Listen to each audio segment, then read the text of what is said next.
wa sahbihi wa mawala bi ihsanin ila yaumil qiyamah. Hadratul muhtaramin yang kami muliakan, kepada guru kita bersama Ustadz Abdul Somad yang mulia, beserta dengan para kiai-kiai, Ustadz Luqman Hakim, ada Ustadz Hilmi yang kami muliakan, dan tentunya Ustadz Randy Saputra, beserta seluruh para kiai, para ulama yang kami cintai, yang mencintai Allah dan insya Allah dicintai dan disayangi Allah subhanahu wa ta'ala. Amin. Aminnya yang semangat Bu. Amin. Mudah-mudahan semua yang hadir di sini Ustadz sumpahin jadi orang kaya semuanya. Amin. Giliran duit baru kenceng aminnya ya. Alhamdulillah, karena nikmat yang sebenarnya bukan di sini. Apa ini? Dompet. Bukan. Tetapi nikmat yang sebenarnya ada di sini. Apa ini Bu? Kantong ya. Tidak ada di dalam hati. Laisal ghina ghinal mal, bukanlah orang kaya yang kaya hartanya, wa innamal ghina ghina nafsi, tetapi orang yang kaya adalah yang kaya hatinya. Dan duduk bersama para ulama-ulama kita, para asatidunal fadail, mereka adalah orang-orang yang mencercahkan ilmu imannya kepada kita, yang wajib kita syukuri untuk berubah, berhijrah, karena hijrah hakikat dari kehidupan. Sebagaimana Nabi mengatakan, barang siapa yang hari ini lebih baik dari kemarin, itu adalah orang-orang yang beruntung. Barang siapa yang hari ini sama dengan kemarin, maka itu adalah orang yang merugi. Dan barang siapa yang hari ini lebih buruk dari kemarin, maka itu adalah orang yang celaka. Artinya gini, kalau kita lebih baik kemudian kita beruntung, itu wajar. Kalau kita lebih buruk kita celaka, itu masuk akal. Tapi yang kadang aneh ketika Nabi bilang sama pun itu hina. Jadi kita nggak punya kesempatan kecuali menjadi orang yang berhijrah, berbenah, menjadi orang yang lebih terarah, menggapai kebahagiaan di sisi Sang Rabbul Izzah, mencapai kebahagiaan di dunia akhirat hingga di alam barzakh. Insya Allah hijrah inilah yang kelak akan memberikan syafaatnya kepada kita, sehingga menjadi orang yang lebih baik, lebih baik. Jadi kemarin hafal Quran 1 juz, tahun ini hafal Qurannya 2 juz Pak Ustadz, beruntung. Tahun kemarin hafalan Qurannya 2 juz, ini karena Covid jadi berkurang tinggal 1 juz, celaka. Kemarin 1 juz, tahun ini alhamdulillah Ustadz, saya berjuang mati-matian tetap 1 juz, itu merugi. Jadi artinya kita harus berbaik dan menjadi orang yang lebih hebat lagi. Kemarin jomblo Pak Ustadz, alhamdulillah sekarang punya istri, beruntung. Tahun lalu punya istri, tahun ini cerai tanpa udzur yang syar'i, celaka. Kemarin istrinya 1, tahun ini masih 1. Apa Pak? Enggak ada yang berani jawab. Ya, insya Allah Bapak Ibu, kalau wajah Bapak-Bapak Hijrah United ini insya Allah wajah-wajah setia. Ini kalau nampak dari mukanya sepertinya wajah-wajah ISIS. Apa ISIS Pak Ustadz? Ikatan suami istrinya 1. Ya, saya malah curiga dengan gurunda Ustadz Abdul Somad. Ya, wajah beliau ini agak LGBT. Apa LGBT Pak Ustadz? Lelaki gagah beristri 3.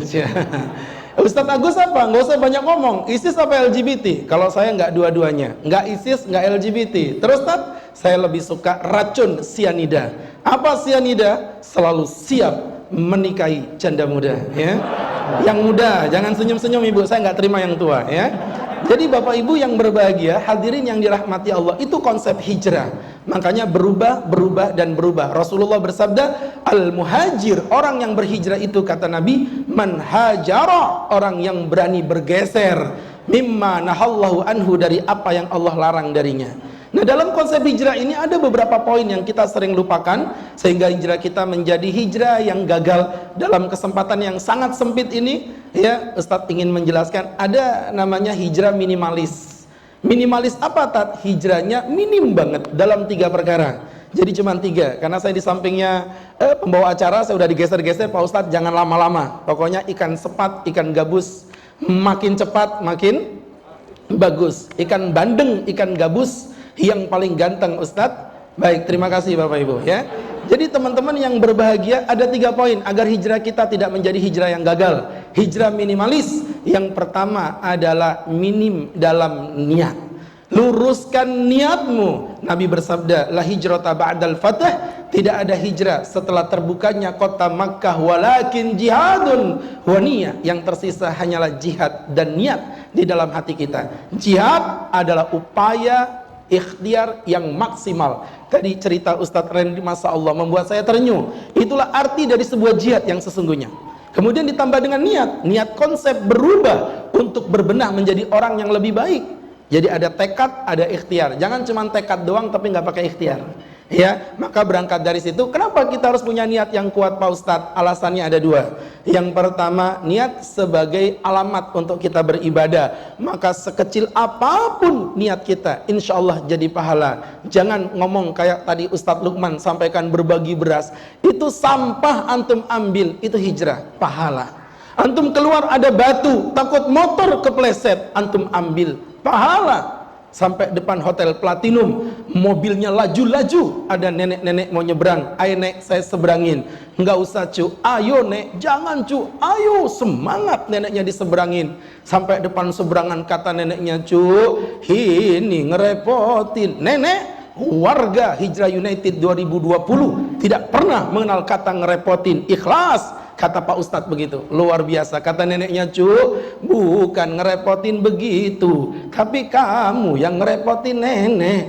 Loh, kok bisa nek? Lawong nenek baru nyebrang, kamu tarik balik lagi ke sini. Saking semangatnya. Makanya kalau mau narik nenek itu tanyain dulu ya. Itu yang pertama, niat sebagai tujuan. Yang kedua, niat menjadi power, menjadi suplemen untuk hijrah kita. Ustadz, hijrah ini berat. Ya, karena hijrah membutuhkan istiqomah, dan istiqomah itu berat karena yang mudah itu istirahat. Jadi artinya kalau kita ingin berhijrah harus yang tulus dalam hati. The power of niat. Ada seorang ceritanya, ada orang yang kakinya keselau, Pak, tergelincir. Ya, kakinya tergelincir. Itu kalau disuruh berdiri bisa tegap apa miring, Bu? Bu?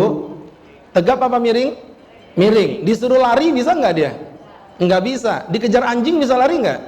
Subhanallah. Itulah the power of niat. Ibu-ibu ini ototnya kecil dibandingkan bapak-bapak, nggak ada apa-apanya. Tetapi kalau bapak-bapak didekatin oleh corona, komunitas janda merona, Allah, ibu ototnya menjadi besar dan bapak-bapak akan takut. Kenapa? The power of niat. Ini yang pertama, niat. Kemudian yang kedua, minim ilmu. Orang hijrah ini modal semangat doang, nggak bisa teman-teman. Untuk berubah kita butuh ilmu. Maka kenapa duduk bersama para guru-guru kita yang Masya Allah, yang luar biasa, teman-teman yang berbahagia. Ini guru-guru yang spesial ya. Saya paling malu duduk di sini sama-sama tampil para guru-guru kita semua ini. Ya, saya tahu Bapak nggak terlalu ikhlas mendengarkan ceramah saya sebenarnya, ya kan? Menanam melati, jangan lupa dipacul. Ustadz Somad yang dinanti, Ustadz Agus yang muncul, begitu. Jadi teman-teman yang berbahagia, Ibu bilang aja kalau nggak ikhlas, nggak usah ditahan-tahan gitu Bu ya. Sabar Bu, 5 menit lagi. Jadi teman-teman, kenapa? Tutupan masker. Baik, jamaah yang berbahagia, konsepnya seperti itu, ilmu. Nah, inilah tadi yang disampaikan oleh Ustadz Randy tadi. Beliau katakan apa? Bahwasannya orang berhijrah ini, teman-teman yang berbahagia, nggak bisa modal semangat, harus dengan ilmu. Kenapa Pak Ustadz? Karena kalau kita berhijrah tanpa ilmu, pasti sesat. Sesatnya kalau nggak nganan, ngiri. Yang kanan namanya aliran tekstualis, yang ngiri namanya aliran liberalis. Kalau liberal ini konsepnya akal, buang dalil. Kalau tekstualis, teks, buang akal. Nggak bisa. Kita di mana Pak Ustadz? Kita aliran wasatiyah. Apa wasatiyah itu? Aliran kebertengahan, moderat. Itulah konsep dalam kehidupan. Jadi ada orang yang terlalu liberal. Apa? Pakai akal. Kemarin Ustadz diundang di salah satu kampus terkenal di Balikpapan. Saya nggak mau sebutin namanya. Mohon maaf, ini rahasia. Inisialnya ITK. Jadi ketika saya lagi ceramah ke sana, Masya Allah Pak, ketemu dengan seorang mahasiswi berparas ayu, kulit putih, mata sipit, bibir mungil, muka oval, tinggi badan 173, lebar badan 29,4 cm. Ketika lagi datang, subhanallah tuh, dia tanya, Ustadz, interupsi. Loh, mahasiswa itu gitu. Kadang-kadang mereka nggak sopan, tapi Masya Allah ya, luar biasa. Beda kalau jemaah kita gini sopan. Ustadz ngomong apapun, kalian mantuk-mantuk aja. Begitu, walaupun nggak terlalu paham. Ini ada perempuan, dia bertanya, Ustadz interupsi, ada apa? Ustadz, kalau orang sholat duhur berapa rakaat? 4. Asar 4. Maghrib 3. Kenapa maghribnya 3 Pak Ustadz? Waduh, ya dari sananya begitu Mbak. Ustadz, apalagi Kalau kita takbir bilang apa? Allahu Akbar. Ruku Allahu Akbar. Bangun sami Allahu liman hamidah. Kenapa sami Allah Pak Ustadz? Kenapa kada Allahu Akbar? Apa bedanya? Ya kan? Ya dong? Yalah? Ya kalau? Ini bingung dia Pak. Ya Allah Mbak, memang dari sononya begitu. Ais Ustadz ini lulusan Yaman, ndak pintar-pintar juga. Ndak apa-apa lah, udah bebungulan-bebungulan sini. Saya tanya kamu, Pak Ustadz satu lagi, apa lagi? Yang kentut mananya? Pantatnya. Kenapa kalau pantat yang kentut, wudhu kok muka yang dicuci? Padahal pantat yang salah, muka disalah-salahin. Saya bilang, Mbak, sini Mbak, kamu pernah pusing? Pernah Pak Ustadz. Yang pusing mananya? Yang pusing, ya kepalanya Pak Ustadz. Kenapa pantatmu yang disuntik? Nggak bisa jawab juga dianya. Jadi artinya apa? Orang liberal ini pakai akal, tapi terbodohkan dengan akal. Ini yang pertama Pak, liberal. Kemudian yang kedua aliran literal atau tekstual. Ini kelompok yang memang kemarin sempat jalan ke Bogor, iya. Alas. Apa itu? Waktu itu atas. Masya Allah, tenang, masih setengah jam lagi ya. Jadi Bapak Ibu yang berbahagia, konsepnya adalah liberal dan tekstual. Nah tekstual ini juga begitu Pak, suka menggunakan dalil tanpa menggunakan akal, sehingga mudah menyalahkan, mudah menyesatkan. Dan yang terakhir adalah minim dalam akhlak. Nah akhlak ini yang kadang-kadang kita lupakan. Makanya berapa banyak orang-orang komunitas hijrah, Masya Allah Pak, merasa sok pintar, merasa sok hebat, kemudian ustadz orang lain disalah-salahkan, tidak memiliki akhlak dan tidak memiliki moral. Na'udzubillahi min dzalik. Belajar dekat dengan Quran. Orang mulia karena Quran ya. Makanya ada sebuah cerita, saya closing dengan sebuah cerita. Ada seorang kiai punya anak cantik sekali Bu. Dilamar 3 cowok ganteng-ganteng. Pak Kiai bingung pilih yang mana ini ya. Ya sudah, akhirnya dites hafalan Quran. Siapa namamu? Nama saya Anas Pak Kiai. Anas, baca surat An-Nas. Qul a'udzu birabbin nas. Bagus. Yang kedua siapa nama kamu? Nama saya Torik Pak Kiai. Torik, baca surat At-Torik. Wassamai wat-tariq. Bagus. Yang ketiga, siapa namamu? Nama saya siapa? Ali Imron Pak Kiai. Bagus, itu 2 juz lebih itu Bu ya. Ya sudah, karena namamu Ali Imron, baca Ali Imron. Pak Kiai, nama saya memang Ali Imron, tapi biasa di kampung panggilan saya itu Qul Huwallahu Ahad Pak Kiai. Jadi Bapak Ibu, konsepnya hijrah berangkat dari ilmu, berangkat dari akhlak, berangkat dari niat. Tentunya semoga ini bisa membuat kita lebih bersemangat dalam berhijrah dan menjadi orang yang lebih baik. Amin ya rabbal alamin. Jazakumullahu khairan katsiran, billahi taufik wal hidayah. Assalamualaikum warahmatullahi wabarakatuh.